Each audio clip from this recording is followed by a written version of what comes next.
هبينيكم كله سلام دو ሁሉ ሰላም ዶ እንዴት ናችሁ ሁሉም ሰላም ነው እያልኳችሁ ነው መቼስ እቺ ተገባችኋለች አይደለ ብዙ ባትርቅ ክንደይ ሰዓት ሆይኑ ክንደይ ስንት ሰዓት ሆይኑ ሆነ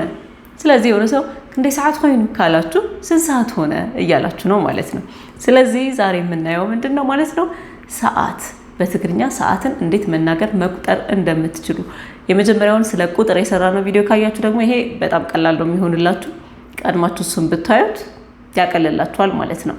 እንቀጥላለን ሰዓት ውስጥ ወሳኝ የሚባሉ ነገሮችን ለምሳሌ አንድ ሰዓት አናቱ ላይ ነው በሉኝ እስኪ አናቱ አንድ ሰዓት ላይ አንድ ሰዓት አናቱ ላይ ነው እሺ ሞክሩ ሓደ ሰዓት ኣብ ርእሳ ኮይና ኣብ ርእሲ ማለት አናት ማለት ነው ርእሲ ስለዚህ ርእስ ደይልካ አኻ ካላችሁ የሆነ ሰው እንዴ ጭቅላት የለህም እንዴ ወይ ደግሞ ታስብም እንዴ ያላችሁ ነው ማለት ነው ርእስ ደይልካ አኻ ማንም ሰው እንዳይላችሁ ስለዚህ ሓደ ሰዓት ኣብ ርእሳ ኮይና ካላችሁ አንድ ሰዓት አናቱ ላይ ሆኗል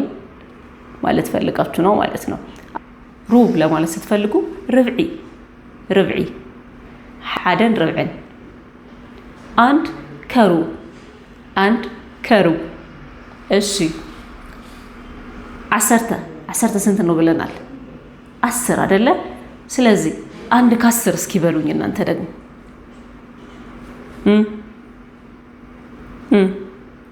አንድ ከ10 እሺ አንድ ከ10 ለማለት ስትፈልጉ حدن عسرتن አንድ ከ10 አይደለም የምትሉት እንደ የምትጠቀሙት ነው حدن عسرتن حደ obviously አንድ ነው ብለናል 10 ደግሞ 10 ነው ስለዚህ حدن عسرتن አንድ ከ10 እሺ حدن 5 ካለን ስንት ነው አንድ ከ5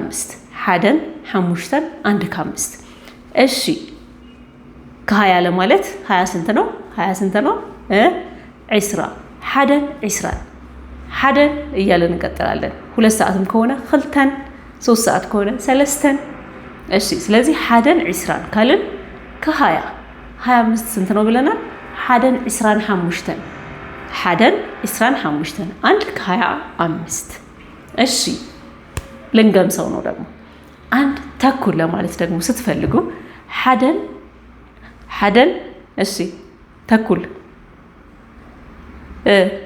ተኩል እንዳትሉኝ እሺ አንድ ተኩል ለማለት ደግሞ حدن ፈረቃን ፍርቂ ማለት ግማሽ ማለት ነው ፍርቂ ማለት በትግርኛ ግማሽ ነው ስለዚህ حدن ፈረቃን ካላችሁ አንድ ተኩል ሆኗል ማለት ነው አንድ ተኩል ለማለት ስትፈልጉ حدن ፈረቃን አንድ ከ25 ለማለት حدن 25 እንደማያያዣ حدن 25 ብለን ተጠቀመን እሺ 25 ጉዳይ ለማለት ስትፈልጉ ደግሞ 25 መጀመሪያ 25ን ታስቀድሙታላችሁ 25 አይደለም ታስቀድሙት 25 ጉዳይ አይደለም ትሉት 25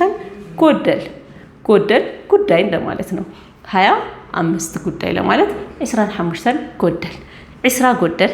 20 ጉዳይ እሺ ሩብ ስንት ነው ብለና ربعي ከሩብ ስንል حدن ربعን ብለናል ስለዚህ ሩብ ጉዳይ ማለት ስንፈልግ ደግሞ ربع ጎደል ربع ጎደል ንخلተ ካለን ስንት ያለን ነው ማለት ነው 2 ربع ሩብ ስለዚህ ለሁለት ሩብ ጉዳይ ሆኗል እያለን ነው ማለት ነው 10 ጉዳይ ያው 10 እናስቀድምና 10 ጎደል ንخلተ 5 ጎደል ንخلተ ደግሞ 5 ጉዳይ ማለት ነው አሪፍ ስለዚህ 2 ሰዓት ሆነ ለማለት ደግሞ 2 ሰዓት ሆይኑ 2 ሰዓት ሆነ 2 ሰዓት ሆይኑ ስለዚህ ሰዓት ከዚህ በኋላ ብትጠየቁ ምንድነው ቢቀረው እስኪ ንገሩኝ ያላወቃችሁት እዚህ ቁጥር ካወቃችሁ ከዛ حدن عسرتن خلتن عسرتن سلستن عسرتن خلتن ربعن عندك 10 عندك 20 عندك ሩብ ሁለት ከሩብ እያላችሁ ትቆጥራላችሁ ስለዚህ ወሳኝ ነገሮች ምንድናቸው ምስ ርብዒ ማለት ከሩብ ምስ ፈረቃ ወይ ደግሞ ፈረቃን حدን ፈረቃን ካላችሁ ተኩል ርብዒ ጎደል ካላችሁ ሩብ ጉዳይ አናቱ ላይ ሲሆን ደግሞ አብርእሳ ትላላችሁ ማለት ነው 2 ሰዓት አናቱ ላይ ማለት ፈልጉ 2 ሰዓት አብርእሳ አሪፍ ስለዚህ ከዚህ በኋላ ሰዓት በትግርኛ ብትጠይቁ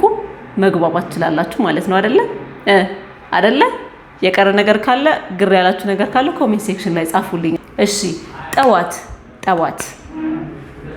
ጠዋት ንጉሆ ወይ ደግሞ ወጋህታ እሺ ጠዋት ለማለት በትግርኛ ንጉሆ መጠቀም ትችላላችሁ ወጋህታ መጠቀም ትችላላችሁ ጥሩ ቀትሪ ምንድነው ከጠዋት ቀጥሎ ምንድነው ያለው ቀን አይደለ ቀን እኩለ ቀን ከሆነ ቀትሪ ደግሞ ቀን ለማለት መጠቀም ትችላላችሁ አመሻሽ ማለት ስትፈልጉ አጋ ምሸት ደግሞ አመሻሽ እንደማለት ነው ምሽት እዛው ነው አይደለ ብዙም አይራራቅም ስለዚህ ለማዓንት ምሸት ካልኳችሁ ለማዓንት ምንድነው ዛሬ ምሽት ማለት ነው ለማዓንቲ ምሸት ዛሬ ምሽት አሪፍ ፍርቂ ለይቲ ስትሉ ደግሞ እኩለ ሌሊት ማለት ነው ለይቲ እኩለ ሌሊት ፍርቅ ለይቲ ማለት ነው እኩለ ሌሊት ስለዚህ ንጉሆ ቀትሪ አጋምሸት ምሸት ፍርቂ ለይቲ ወይም ለይቲ ብላችሁ መጥራት ትችላላችሁ ማለት ነው 20 ጉዳይ ለ4 ብላችሁ ጻፉልኝ እናንተ ደግሞ በቁጥር እንዳታስቀምጡት 20 ጉዳይ ለ4 እሺ 20 ጉዳይ ለ4 20 ስንት ነው ብለናል ታውቁታላችሁ እሺ 4 ደግሞ ታበቀላላት 20 ጉዳይ ለ4 መልሳችሁን ኮሜንት ሴክሽን ላይ እጠብቃለሁ